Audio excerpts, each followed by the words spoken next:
All right. So there you are.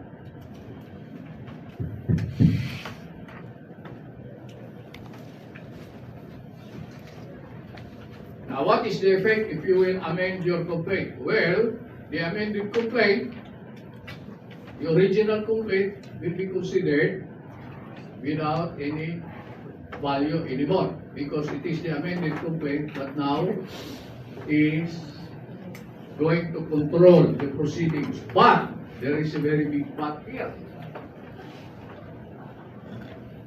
Whatever additions you may have made in your original complaint will be considered as a judicial admission.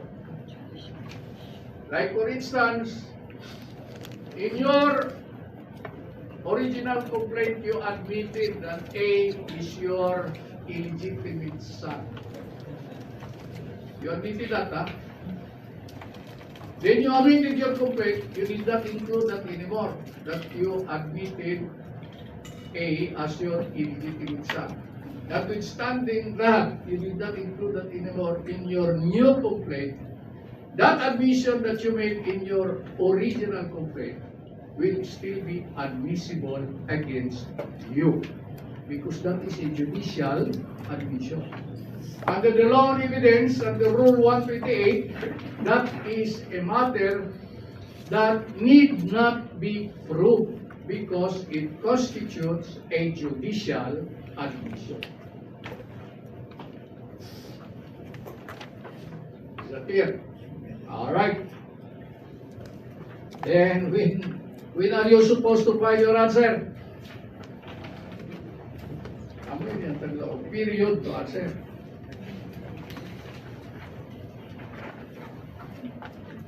"30 calendar days from service of summons." So if you receive the summons today, begin counting the 30-day period tomorrow. All right? You begin counting the 30-day period tomorrow. So tomorrow is day 1. Then up to 30 days.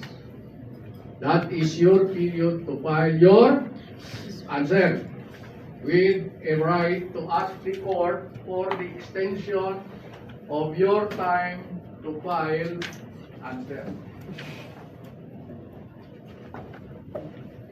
Private answer of the defendant, foreign private juridical entities. 60 calendar days. Like for instance, an insurance company here, which is a foreign insurance company doing business here, but it does not have an office here. So the summons shall be served on the insurance commissioner. And then it is the insurance commissioner who will serve the summons to the foreign insurance company. That is why the foreign insurance company is given a period of 60 days from service of the summons. Answer to amended complaint. With the amended with the amended complaint is a matter of right, 30 days. But if the amended complaint is not a matter of right, 15 days na lang.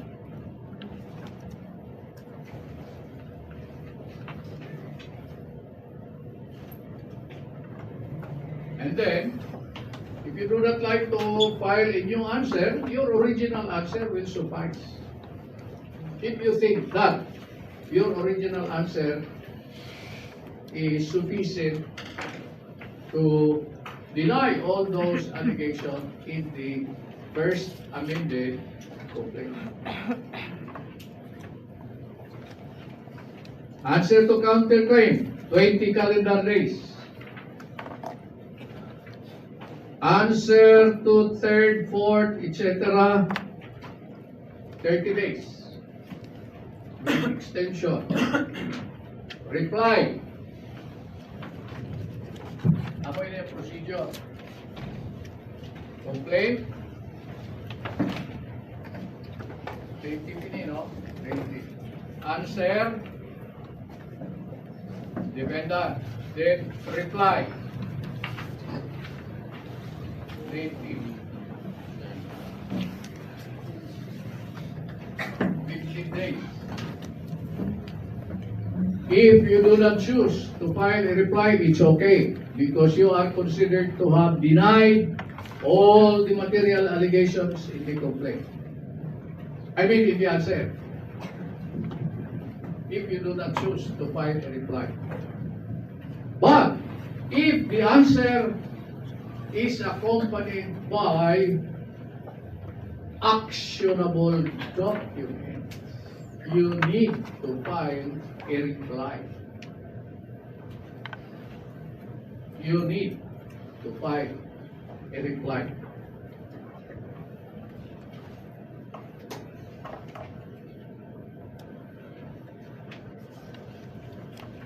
If you do not raise your counterclaim or cross-claim, barred.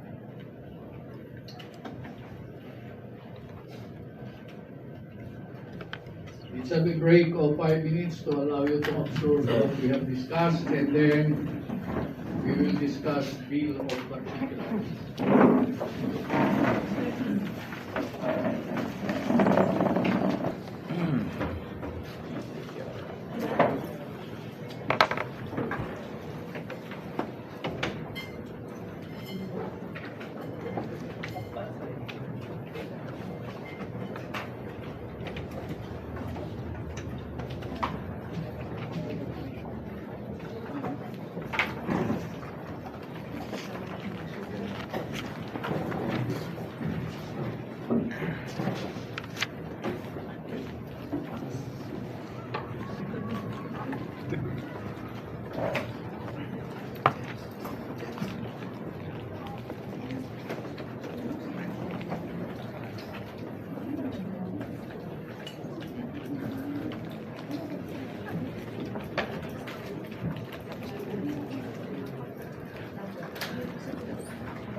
Lima lang.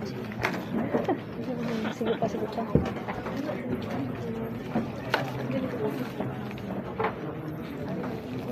Magbayad ng toll. Magbayad ko nung nag-toll. Toll fee. Flex na, flex.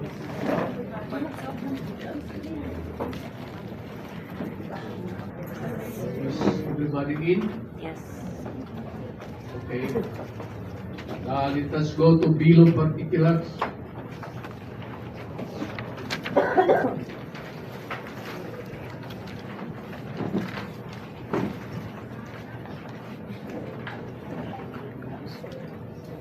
If you are asked what is a bill of particulars, well, a bill of particular is nothing more than the making of a definite statement of any matter which is not averred or alleged with sufficient particularity and or definiteness in order to enable the other party to intelligently answer it. That is your bill of particulars. For instance,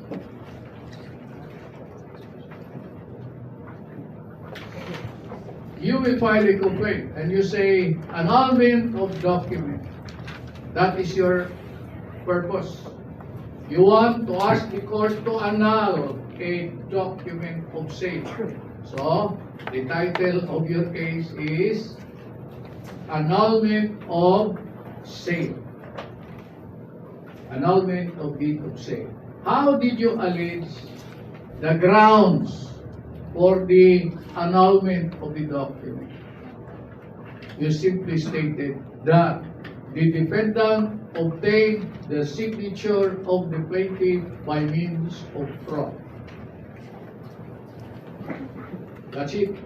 So you want the deed of sale to be annulled.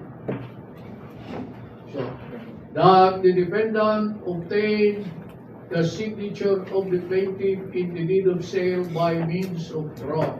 Therefore, such deed of sale must be annulled. That is your cause of action. What will you do if you are the counsel of the defendant? Are you going to file your answer within a period of 30 days? Because you might be declared in default if you will not file an answer. So are you going to do that? Huh? You already received the summons requiring you to file your answer. And that is what is stated in the complaint. That the signature of the plaintiff in the deed of sale was obtained by means of fraud. Therefore, the deed of sale must be annulled.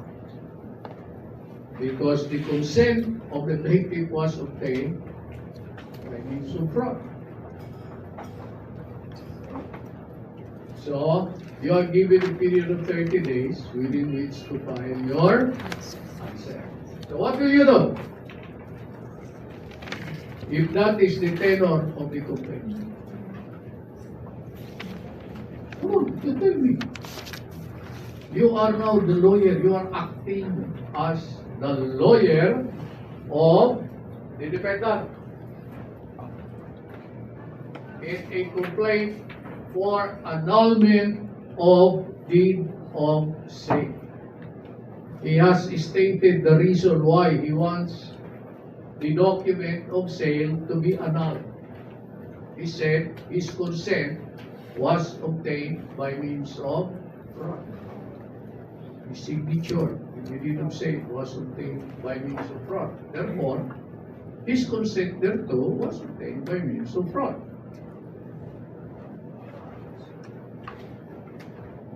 Like what I asked of you, you are the defendant's counsel. Are you going to file your answer within a period of 30 days and deny the allegation that the signature of the plaintiff, naturally therefore, his consent was obtained by means of fraud? Are you going to do that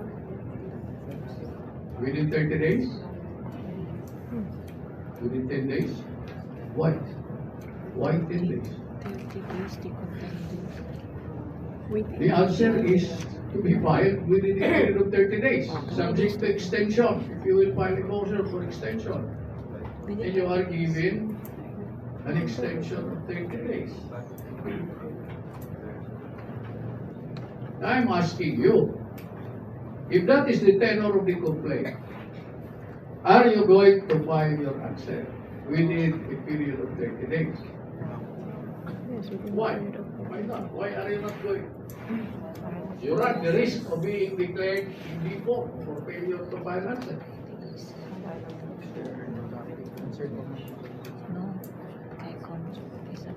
Utuhon ko para ka doon. The plaintiff alleges in his complaint the following: that the deed of that the signature of the plaintiff in the deed of sale was obtained by means of fraud. Therefore, his consent thereto having been obtained by means of fraud, the deed of sale must be annulled. Okay, if the consent is obtained by means of fraud, the document is voidable, which means it can be annulled. You will study that next semester in obligations and contracts, which I will handle. You cannot escape. There is no way of escaping technical reports. I am the one handling the subject.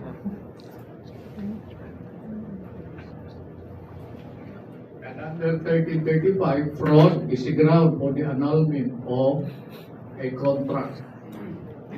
Fraud. Limbong balik. So, let us go back to the facts. Your client received the summons requiring him to file his answer within a period of 30 days. He received the summons. So, he immediately went to your office and told you, Attorney, I received a summons from the court requiring me to file answer. Why? Because a complaint for annulment of the deed of sale was filed against me by Juan de la Cruz. Why? Did you have any transaction with Juan de la Cruz? Yes, Attorney. I bought his land, which I am now occupying. But he filed and claimed that his signature in that deed of sale was obtained by means of fraud.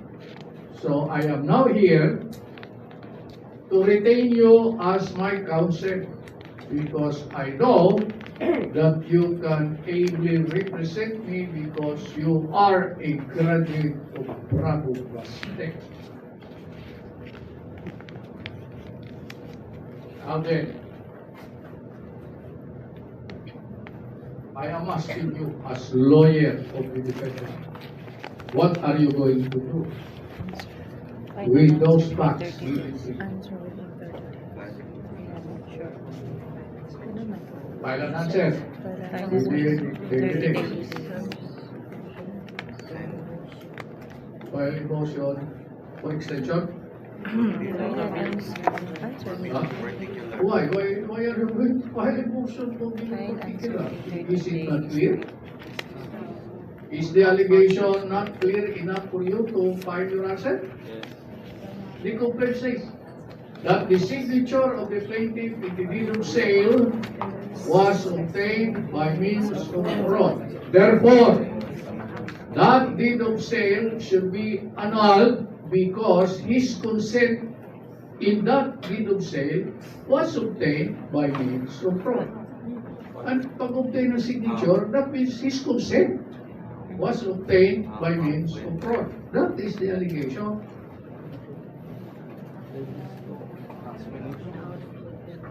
Huh?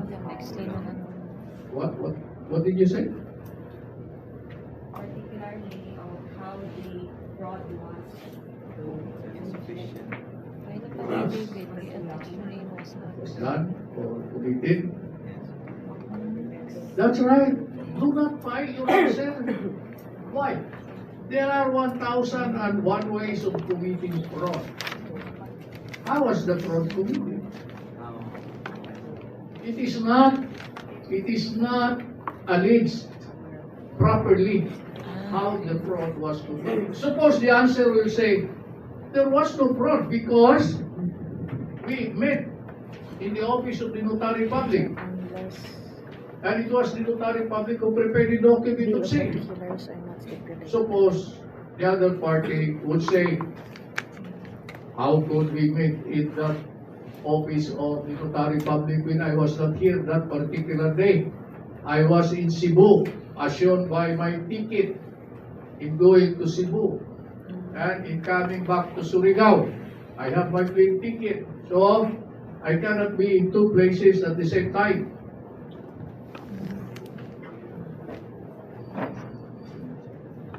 So you should ask for a bill of particular. Do not file an answer immediately. Let the plaintiff explain how the alleged fraud was committed against him by the defendant. So you go back to court by filing a motion for bill of particulars. But then you went to the lawyer on the 29th day, or let us say 30th day, within which to file an answer. Ay, basa-basa ka. Yeah, warang taglimbong ng sisa.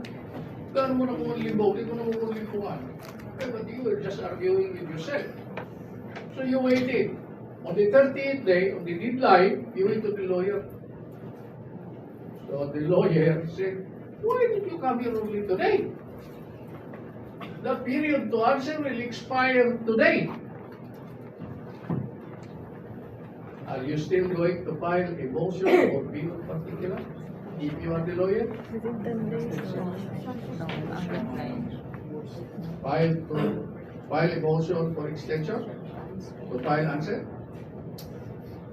Ito man, ta pwede mag-answer. Amo daw ng taglaw, magduha-duha ka ikaw, pili immediately. The first answer was correct. File a motion for bill of particulars, even if it is the last day for you to file answer. Why? Because when you file a motion for bill of particular, the period to answer is suspended.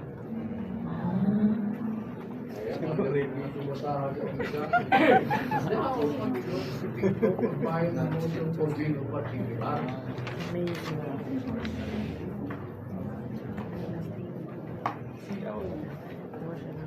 If the court finds that your motion for bill of particular is meritorious, the plaintiff will be ordered to make definite or particular his allegation about the commission of the fraud.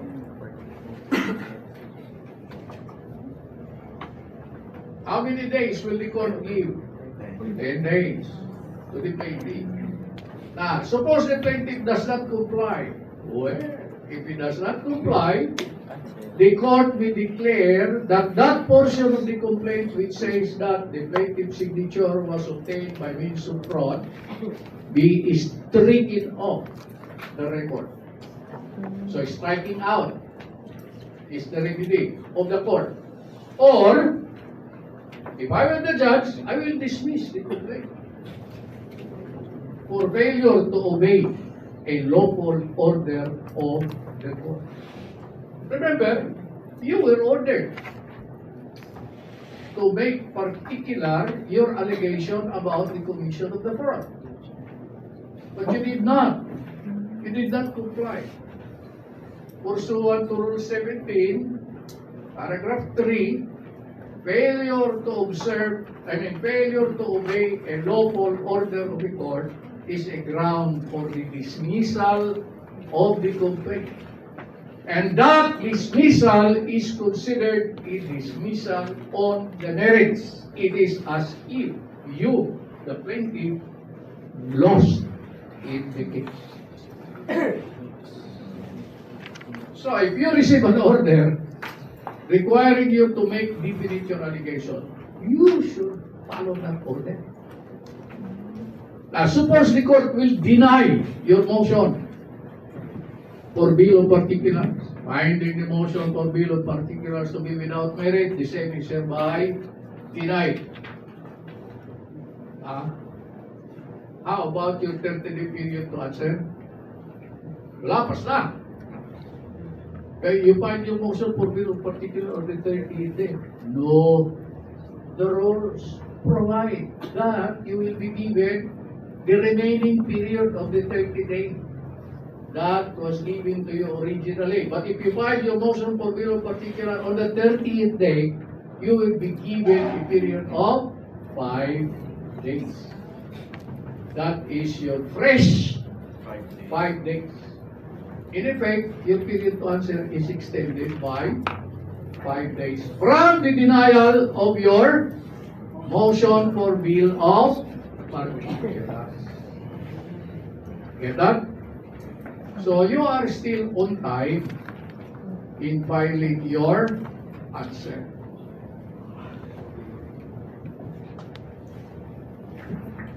Okay. That is why when a bill of particular is filed by the defendant, the clerk of court is mandated to immediately bring that motion to the attention of the judge so that the judge can issue the necessary order. If the judge thinks that your motion for bill of particular is meritorious, you, the plaintiff, will be required to make particular your allegation within a period of 10 days from receipt of the order. But if the court denies your motion for bill of particulars and you file that motion for bill of particulars on the 30th day, you will be given an additional 5 days within which to file your answer. But if you file your answer, if you file your bill of particulars on the second day from service of summons, then you have the remaining balance. Provided the court did not delay his action. Kung no order sa judge denying your motion for bill of particular on the 60th day na, that is not your fault. So you will be given a fresh period of 5 days. Get that? So in effect, ako na sa mag-break ka.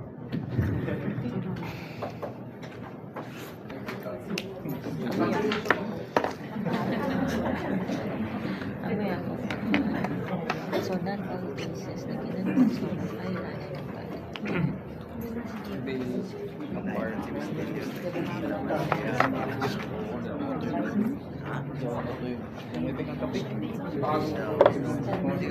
Araw yung tuki. Sa isa naman.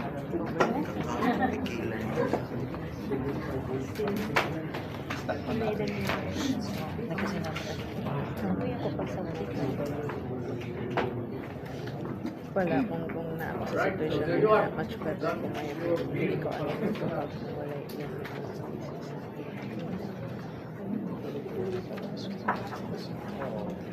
Any questions from the point? There is none. Continue.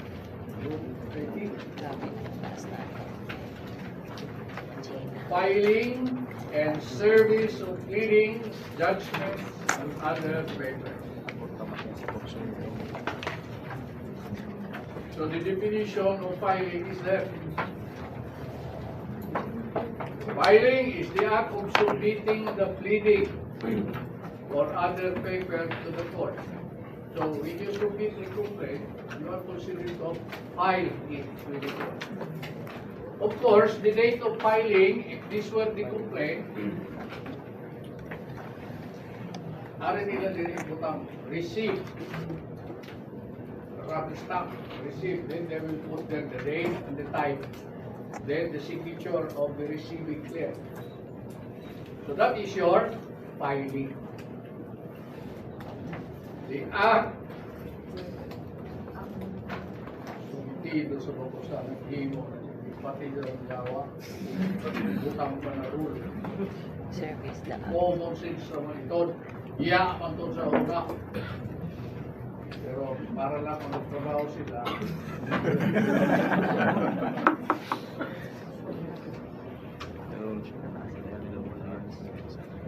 filing is the act of submitting the pleading or other paper to the court. Tama ba yan?